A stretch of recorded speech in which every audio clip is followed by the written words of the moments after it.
Good morning student. आज का जो हमारा टॉपिक है वो है फ्यूल के प्रिंसिपल। ये जो है सिग्निफिकेंस ऑफ मैनेजमेंट प्रिंसिपल, ये हमारे सिलेबस में नहीं है। तो आज का जो हमारा टॉपिक है वो है Henry fuel administrative theory of management, जिसके 14 प्रिंसिपल है जो हम आज एक एक करके देखेंगे। Henry Fayol in the year 1841 to 1925 was a French mining engineer who turned a leading industrialist and successful manager. He started his career as a mining engineer in a French mining company and rose to the position of the chief managing director. जो Henry fuel थे वो एक mining engineer थे French mining company में। उनकी position थी chief managing director की। After conducting many experiments and observation in the organization, Fayol proposed 14 principles of management, which are explained in his famous book General and Industrial Administration. इन्होंने 14 principles हमें propose किए, हमें बताए हैं। उनकी book में general and industrial administration नाम की बुक है, उनमें एक एक करके ये प्रिंसिपल आपको एक्सप्लेन किया गया है। So due to his contribution in development of managerial thoughts, he is called a father of modern management. इनको father of modern management माना जाता है। Fayol suggested 14 principles of management. These statements serve as a guideline for decision making and management action. Decision लेने में हमें ये 14 principles बहुत ही काम में आते हैं। जैसे कि 14 principles are summarised as follows.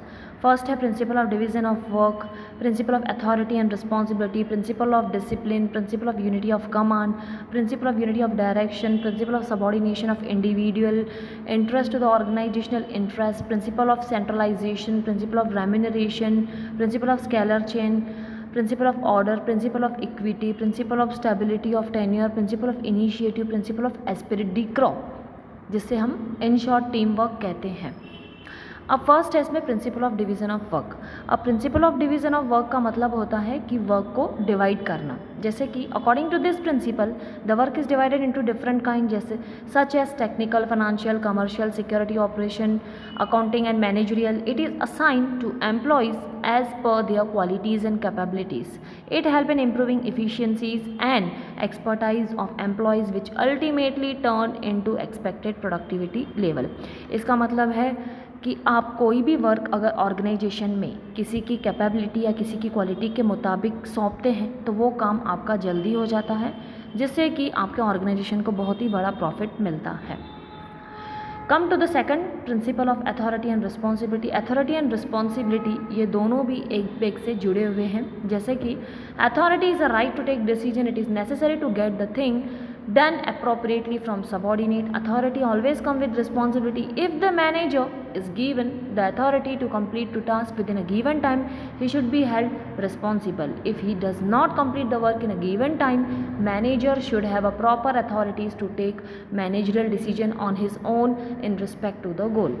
यानी कि इसमें यह बताया गया है कि अथॉरिटी एंड रिस्पॉन्सिबिलिटी दोनों भी रिलेटिव है, दोनों भी एक दूसरे से जुड़े हुए हैं। अगर मैनेजर को कोई अथॉरिटी सौंपी जाती है तो वो उसके लिए रिस्पॉन्सिबल भी हो जाता है।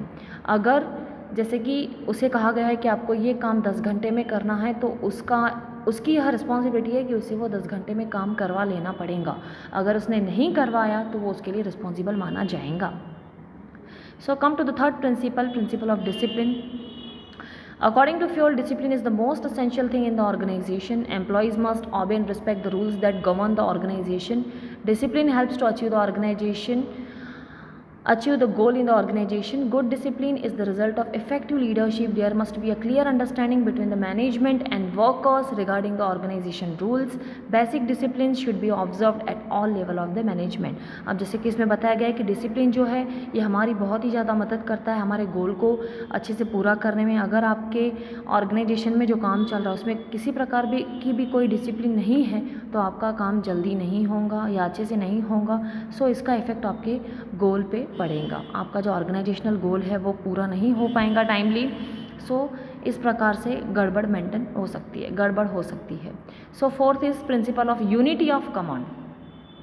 Each member of the organization should receive order from only one superior. These principle helps in managing conflicts and solving disputes among people in organization. It also help in avoiding confusion. If an employee receives command from more than one authority, he will get confused and will not be able to take decision about whose order should be followed. This is wrong approach, for this organizational hierarchy should be well defined. Each employee should know his immediate superior and should receive order from him only. अब यहाँ पे कहने का मतलब यह है, unity of command का मतलब होता है कि आप एक टाइम पे किसी भी एक सुपीरियर का ऑर्डर पूरा कर सकते हैं. एक से ज़्यादा सुपीरियर का ऑर्डर अगर आप लेंगे तो आप एक का भी ऑर्डर कंप्लीट नहीं कर पाएंगे, आप कंफ्यूज्ड हो जाएंगे. सो यहाँ पे यह कहा गया है कि यूनिटी ऑफ कमांड होना चाहिए, एक ऑर्डर रिसीव कीजिए, एक का ऑर्डर पूरा कीजिए. Fifth is principle of unity of direction. जैसे कि यूनिटी ऑफ कमांड था वैसे यूनिटी ऑफ डायरेक्शन है. These the principle state that there should be one head and one plan in every organization. Each group in the organization should have the same objective and the group should be directed by one manager using single plan. इनमें कहने का मतलब यह है कि जो भी आपका ऑर्गेनाइजेशन है या उसमें जो एम्प्लॉयज़ काम कर रहे हैं, सबॉर्डिनेट्स हैं, सुपीरियर है, तो सबका एक ही प्लान होना चाहिए और ग्रुप में काम करने से आपका ऑब्जेक्टिव अच्छे से पूरा होगा. सबका एक ही प्लान होगा तो सब लोग एक ही प्लान ध्यान में रखते हुए काम करेंगे और उस प्रकार से आपका ऑब्जेक्टिव जल्द ही पूरा हो जाएगा. Sixth is principle of subordination of individual interest to the organisational interest. According to this principle, the interest of an individual must be given less importance than the interest of the organization. While taking decision in the organization, the manager should always consider the interest of the whole group rather than the interest of a single employee. Similarly, the employee should protect the interest of the organization first and his personal interest should be subordinated. For example, in every game, the players are always thinking about winning the match as a team rather than their individual record. जैसे कि इसमें कहा गया है कि कोई भी आप अगर डिसीजन लेते हैं तो आपका पर्सनल इंटरेस्ट ना देख के आपको ग्रुप का इंटरेस्ट उसमें देखना है, उसके बाद कोई भी डिसीजन लेना है. जैसे कि क्रिकेट की कोई मैच है तो उसमें प्लेयर पूरे टीम के लिए सोचते हैं, सेल्फ के लिए नहीं. इसका यह कहने का मतलब है. Seventh is principle of centralisation. Centralisation refers to the concentration of the power and authorities. Power और अथॉरिटीज़ को सौंपना. In some organisation these power is vested in one hand और a few hand. This situation occur in the small organisation. Small organisation में जो powers and authorities रहती है कुछ के हाथ में दी जाती है, एक या दो के हाथ में दी जाती है. But if the size of the organisation is large then there is a decentralisation of the power और अथॉरिटीज़. अगर वहाँ पे ऑर्गेनाइजेशन की साइज़ बड़ी है तो फिर ये जो पावर एंड अथॉरिटीज़ रहती है वो एक से दो क्या दो से ज़्यादा लोगों में भी ये पावर एंड अथॉरिटी को सौंपा जाता है, डिसेंट्रलाइज किया जाता है. According to this principles there must be a proper balance between centralisation and decentralisation in the organisation. This is to be done according to the size of organisation, nature of the activity etcetera. हर organisation की size और nature of activity को देख के यह balance बनाया जाता है, पावर एंड अथॉरिटी सेंट्रलाइज की जाती है. Eighth is principle of remuneration. Appropriate remuneration to the staff or employee is the principle to keep them satisfied financially as well as retain them for a long span of time within the organization. उनको fair remuneration अगर आप provide करेंगे तो उसका main intention यही रहता है कि उनको सेटिस्फाइड रखना और उनको लॉन्ग टाइम के लिए अपने ऑर्गेनाइजेशन में टिकाए रहना. The fair remuneration effect on the productivity and efficiency level in total. The remuneration should be fixed by taking into consideration the skill, expertise, knowledge, tenure, cost of living, market trend, profitability of the organization, etc. ये सब बातों को ध्यान में रखते हुए remuneration provide की जाती है एम्प्लॉयज़ को और इस प्रकार की रेम्यूनरेशन इन्हें दी जाती है ताकि वो सेटिस्फाइड हो और लॉन्ग टाइम तक हमारे ऑर्गेनाइजेशन में टिके रह सकें. अब 9th पॉइंट है principle of scalar chain. Scalar chain means the hierarchy of the authority from the top level to the lower level for the purpose of communication. These help to ensure the orderly flow of the information and communication. Scalar chain का मतलब होता है कि flow of information को flow करना. Traditionally organisation use to frame large scalar chain which is time consuming. जो large scalar chain रहती है वो बहुत ही टाइम कंज्यूमिंग रहती है. जैसे कि for example a general manager inform the decision to respective functional manager, then functional manager will pass it to the supervisor will inform it to the foreman and so on. According to the level of authority, यानी level जो रहती है authorities की उसके according कोई भी information provide की जाती है, फ्लो की जाती है। जैसे कि फॉरमैन तक हमें कोई इन्फॉर्मेशन पहुंचानी है तो पहले फंक्शनल मैनेजर को बताई जाएंगी, फंक्शनल मैनेजर सुपरवाइज़र को बताएगा, सुपरवाइज़र फॉरमैन को बताएगा। तो इस तरीके से टाइम कंज्यूमिंग हो जाती है, उस तक हो सकता है पहुँचते पहुँचते इन्फॉर्मेशन टाइम हो जाए, डिले हो जाए। So for avoiding this longer chain and to take speedy decision, cross communication और direct communication is followed by the various organization which is known as gang plan। तो इसको अवॉइड करने के लिए हम गैंग प्लान नाम के एक स्कीम को यूज़ करेंगे ताकि हम डायरेक्ट कम्युनिकेशन कर सकें। For direct communication proper permission of the authorities is necessary. Direct contact करने के लिए हमें परमिशन की ज़रूरत पड़ती है।